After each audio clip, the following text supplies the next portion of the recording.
الرحمن الرحیم الصلاۃ والسلام علیک یا سیدی یا رسول اللہ وعلی آلک و اصحابک یا سیدی یا حبیب اللہ۔ عزیز طلباء، یہ 19واں لیکچر اظہار کے حوالے سے ہے۔ اظہار کا لغوی معنی ہے ظاہر کرنا، اور اصطلاحی معنی ہے یعنی حرف مظہر کو اس کے اپنے مخرج سے بغیر غنہ کے ادا کرنا۔ اب اس کی پھر دو قسمیں ہیں،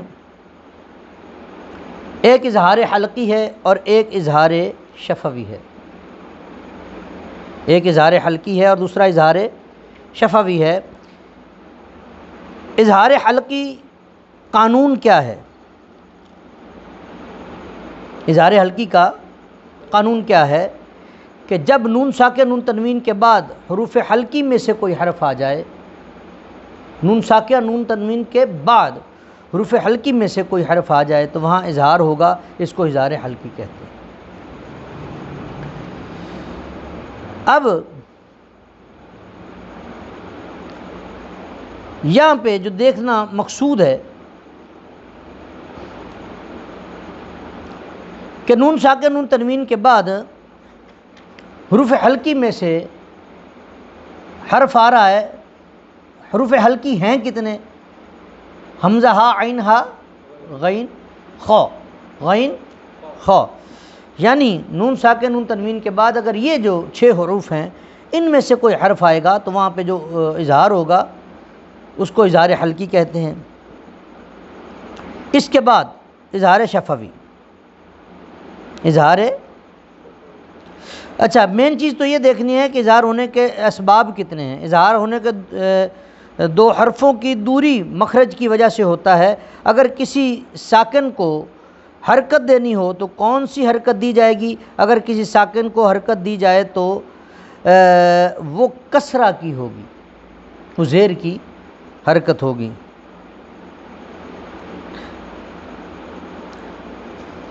عزیزان گرامی قدر،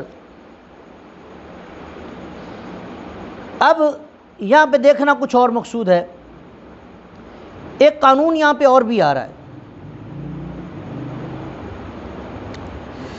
ادغام شفوی کا پیچھے قاعدہ پڑھایا جا چکا ہے، اظہار شفوی کا پیچھے قاعدہ پڑھایا جا چکا ہے۔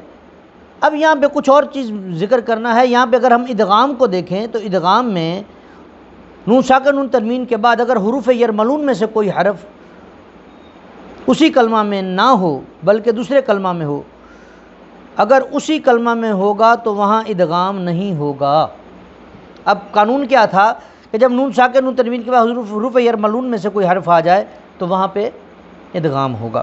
اب ادغام میں نون ساکن نون تنوین کے بعد اگلے کلمے میں حروف یرملون میں سے کوئی حرف کا ہونا ضروری ہے، لیکن اگر اسی کلمے میں آ جائے، اگر اسی کلمے میں آئے تو وہاں پہ اظہار ہوگا۔ اس کو اظہار مطلق کہتے ہیں، اس کو اظہار شفوی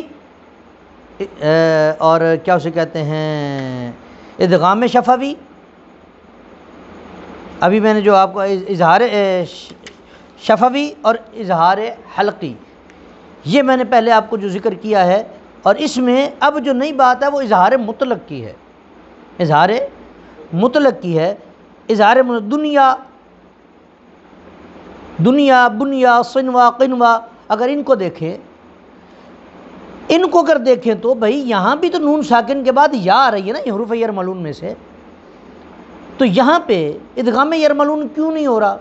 اور بھائی ادغام یرملون نہیں ہو رہا، اس کی وجہ یہ ہے کہ یہ یا اسی کلمہ میں ہے، نون ساکن نون تنوین جس کلمہ میں ہے، نون ساکن نون تنوین جس کلمہ میں ہے یہ اسی کلمہ میں ہے۔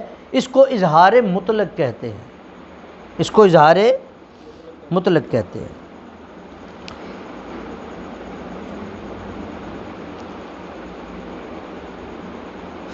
جب نون ساکن نون تنوین کے بعد حروف یرملون میں سے کوئی حرف اسی کلمہ میں ہو تو وہاں اظہار ہوگا، اسے اظہار مطلق کہتے ہیں۔ قرآن مجید میں 4 کلمات میں اظہار مطلق ہے۔ دنیا، بنیان، بنیانن اصل لفظ ہے، دنیا بنیانن، صنوانن اور قنوانن۔ ٹھیک ہے نا، ان جگہ پر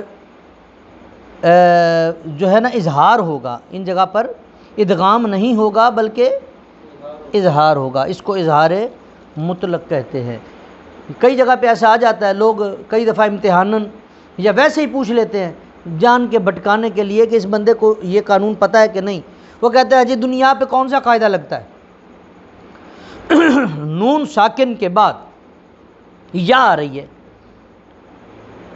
تو یہاں پہ کئی بچے پزل ہو جاتے ہیں کہ اوہو اب یہاں پہ یا فوراً کہہ دیا، ان کا ادغام یرملون پر کیسے؟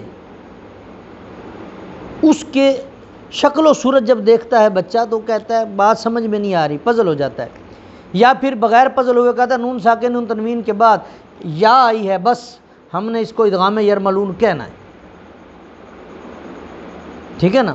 اب یہ بات بچوں میں عام طور پہ چل رہی ہوتی ہے، اور بھائی اس بات کو ذہن میں رکھنا کہ نون ساکن اور نون تنوین جس کلمے کے اختتام پر ہے اس سے اگلے کلمے کے شروع میں اگر حروف یرملون میں سے کوئی حرف آئے گا تو وہاں پہ ادغام ہوگا، اس کو ادغام یرملون کہیں گے۔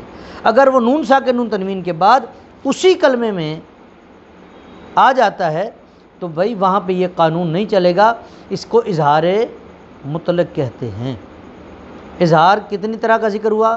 اظہار حلقی، اظہار شفوی اور اظہار مطلق۔ اللہ تبارک و تعالی ہمیں عمل کی توفیق عطا فرمائے۔